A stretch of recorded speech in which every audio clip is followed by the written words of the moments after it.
Hi. That was Ronaldo's third goal of the season. Last year he got 17 in the Premier League, I think 24 in total. Can he return those numbers again this season? Can he get 17, 18 Premier League goals and 20 plus, or are those days over for him?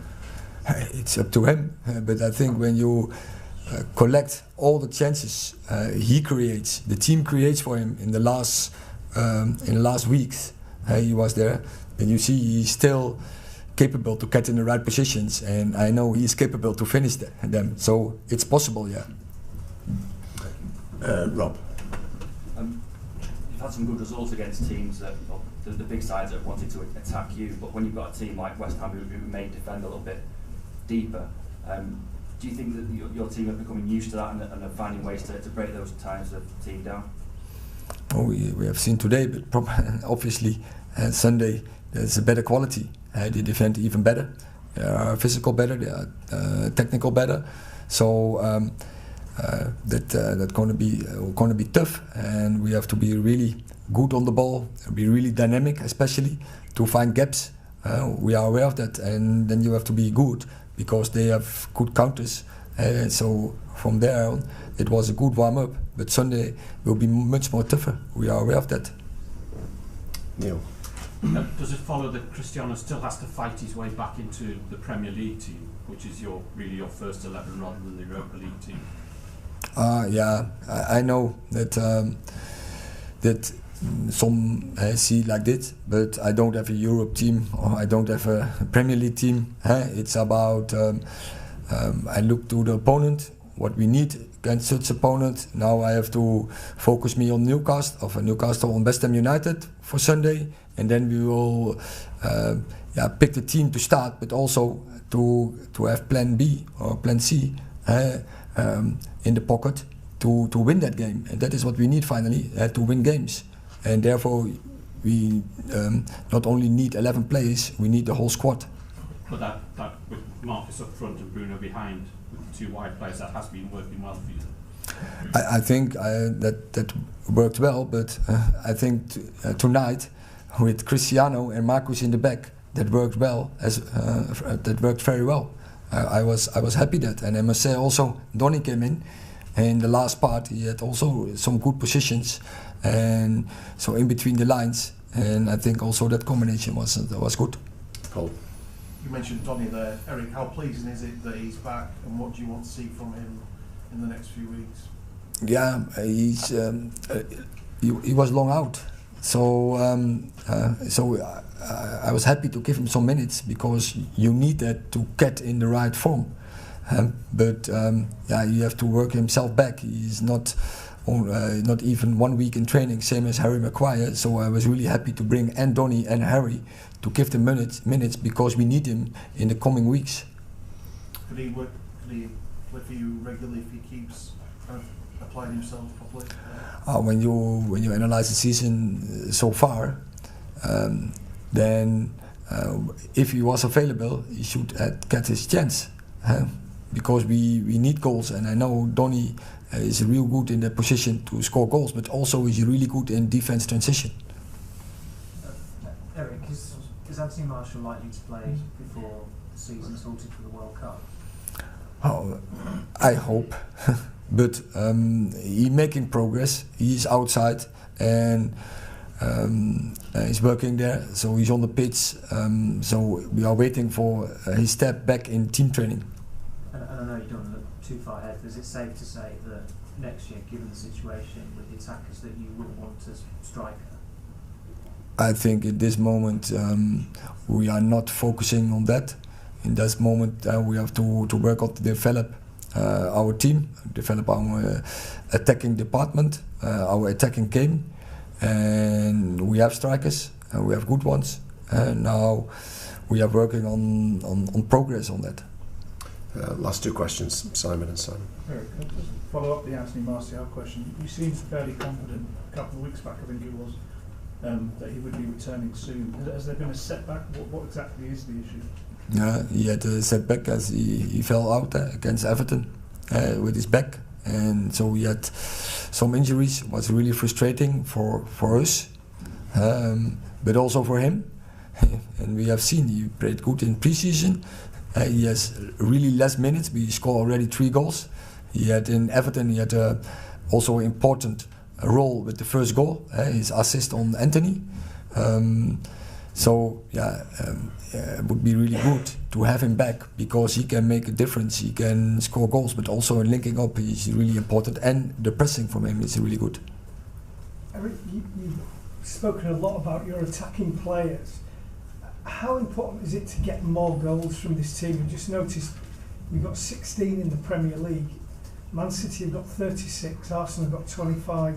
Their goal difference is really high. Should you be getting at that level as well with the players that you've got? No, but develop a team that takes time, and you can't go from 0 to 100, and you have to construct it from downsides. You need the fundament before you go to the top, to the roof, and unfortunately takes time. And I don't have time. I'm really the most impatient, but I have to. So it's quite clear. And now I think we're getting better in defending with 11. I think players are more and more aware of it, that we have to do it with 11. Also our building up, I think we're improving from game to game. So now we have to do also more on develop our attacking game, but also that's the most difficult part, so it takes even more time. But you can't increase the tempo of that process. But I want it, but we have to take the time for it. Eric, what's changed since Manchester City? You've had 5 wins and 2 defeats. Is it attitude more than anything? First, Man City is a really good team, but also we came out an international break, and in that game, players just forgot our rules and our principles and our belief. And when you then play against City, and then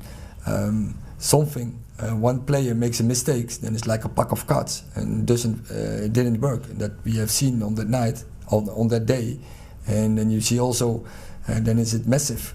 What you see, then you get good lessons for the weeks after, and that's also what I said direct after. But you don't want have the experience from such days. But sometimes you've learned those lessons. No, I will not. I think some lessons we have learned, but for the future we have to improve a lot to face such opponents, to face the level from Man City. Okay, thank you very much. Yeah,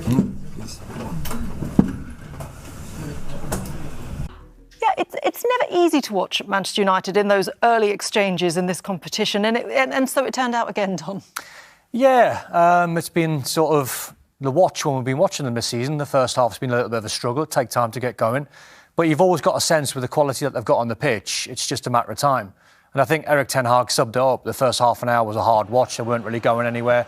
Created 1 or 2 opportunities, but as soon as they get the first one, just before half-time, that's the one, Resh, as a player where you go in at half-time, the team talks a very easy one for Ten Hag. He'll stress to his players, there's more goals for us in the second half. And that was the exact movie that we watched. Second half, they were so much better. Yeah, and the second goal came from Marcus Rashford with his 99th Manchester United goal. 6 goals now in all competitions. And he came on as a substitute yet again. They seem to be coming off the bench and scoring the goals for United these days. Yeah, important for him. His confidence seems to be growing now this season. I know he missed a lot of chances against Spurs last week, but no, he's a player in good form at this moment in time. I suppose the interesting thing is whether he's going to go to the World Cup now. Is Gareth going to pick him or not? Indeed, and this is the question, isn't it? Where do you see him in terms of that pecking order? Is he versatile enough for Gareth to say, you can make it on the squad? Because if I need you, either on the left, either through the middle, I can use you still. I think so. Do you, Chris? I think so. I think he's a guy that can play off the left. I still think that's his best position. I don't know he wants to be through the middle, and I wouldn't know he wants to be a number 9, but he's not going to get Harry Kane at the England team. But as a squad player goes, I think he makes it. think he's hitting form at the right time, and his versatility is a strength. I agree with Don, he's better off the left-hand side, but the fact he can play centre forward, big plus for Gareth. Yeah, OK, well, look, Cristiano Ronaldo is never far from the headlines. And, you know, they say a week is a long time in football, and it really is. It's hard to believe it was only last Wednesday where Cristiano refused to come on against Tottenham. He subsequently stormed down the tunnel. He was taken out of the matchday squad for the Chelsea game. He then was consigned to playing with the under-21s. He was welcomed back into the squad for this game. And it looked like it was going to be one of those nights because he missed chance after chance, but eventually it did fall for Cristiano Ronaldo. If you're Erik ten Hag, you know, you've made these big calls against one of the greatest players to ever play the game. Has he done it the right way, Chris? Absolutely. I think, look, the truth is Erik ten Hag cannot wait to see the back of Cristiano Ronaldo. He's an annoyance. Listen, he's been a great player. Nobody's disputing that. But you can't have a player acting as he acted. I mean, got his goal tonight, and you know, I think Ian Darke said in commentary, redemption. But the sooner he leaves Manchester United, the better. Do you know what you can't knock? You can't knock when he pulls a shirt on. His attitude's still correct. His attitude isn't correct. No, it is on the pitch. What I'm saying is, when you play him tonight, he wants to perform. He's Ronaldo. He wants to play at the best of his abilities. But he wants that's to score on his goals. terms. Of course it is. I agree with you. Like I agree with you. And you know, you're looking at Ronaldo now being a problem, and he's a problem for Ten Hag. He's a problem for Man United. It's the story's always around him, whether he plays or he doesn't. The story will shift back onto, does he start against West Ham at the weekend? If he doesn't start against West Ham, the story and the cameras are going to be on him to see how he reacts. And the trouble for Ronaldo is, like we all know, there's not many teams around Europe want to take a chance on Ronaldo, which is a great shame because of the legacy and the career that he's had. But people like Dortmund, people like Bayern, people like Napoli, people like Barca, Real Madrid, they're all starting to turn him down because they realise, potentially, he's a headache. OK. He is someone who has been known for a bit of showboating or, you know, on a few occasions. We saw something quite interesting from Anthony today, new signing this season. You are shaking your head. Both of us. Yeah. Talk me through what you thought of this. I mean, I know what I thought. Listen, I would never sit here and, for kids watching the game... You don't know appear a grumpy old man. No. For kids watching the game, go and express yourself. But what drives you crazy, and Chris will agree, and Robbie Savage said it in commentary, if you're going to do this, make sure you don't do... that and kick the ball out of play, because in the end it just looks ridiculous and unnecessary. He's absolutely nailed it. It's okay being a show pony, but it's about the end product, and his pass was so poor. He's better than that. He is better than that. Yeah, he probably might watch that in regret actually later on. But I'm sure the young kids thought it was pretty cool. The first bit, anyway. Look, Manchester United have left it to the final day now. It all boils down to going to San Sebastian and trying to beat Real Sociedad by 2 clear goals. Wow. It's quite a tall order. That's a daunting place to go to, isn't it, Dom? Well, it is. When you look at their form in this competition, you know, they're flawless. When you look at their home form in La Liga, they've only lost at home against Barca. So United have got to go there and win by 2 clear goals. Don't concede a lot of goals. I don't fancy them. I think 16 games this season, they've only conceded, I think, more than 1 goal 3 times. It's going to be tough. I think Sociedad get it done. Somehow I think they get it done. You think they finish top? I do. I agree with Don. I don't like to, but I do. I was going to say, it's becoming a bit of a pattern this evening. I'm not sure if you're... I must be tired. You must be. I'll get the caffeine down you in the next...